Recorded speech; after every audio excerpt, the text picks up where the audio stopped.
Sonia has two similar badges as shown below, okay, and the front of each badge is coated in silver paint. So we're given the heights of each badge here. This one's obviously larger. So it says then the value of the silver paint on the large badge is £1.62, and calculate the value then of the silver paint on the smaller badge. So this is to do with similar shapes. Yes, they're bringing in money here, but you just need to remember that the money here, the costing, is referring actually to the area.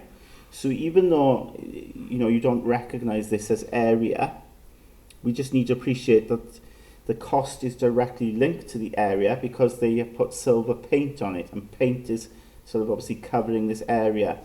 So we need to appreciate that that's an aspect of area, and then we can work with it. Now, of course, we can get a length scale factor, okay, because we are told these two heights here.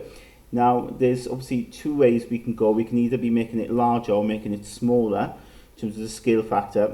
Because they actually tell us the sort of the costing of the large badge, we want to work out the costing of the smaller badge. So we want to find a smaller value of this. We want to reduce it. So we want to see what the scale factor is in terms of shrinking this to this. So in terms of the fraction then, we're going to put the smaller value on the top to get our scale factor then. 2.6 divided by 3.9. And of course, if you do type that in the calculator, let's see what it comes out to be. 2.6 over 3.9.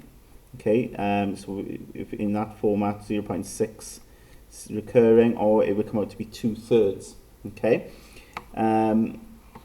So length scale factor is quite nice. It's just 2/3. This is 2/3 of that. Now that's the length scale factor. We then need to get the area scale factor, okay, by squaring this. Okay, so we need the area scale factor because we are looking at here the costing, which is referred to, the costing is referencing the amount of paint that's going on here. So we would need to square this to get the area scale factor. So you could work that out. That would be 4/9, or you could leave it till later.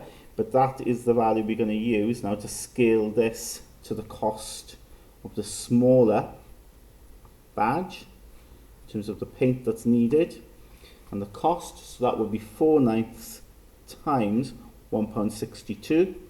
So if I do that on my calculator,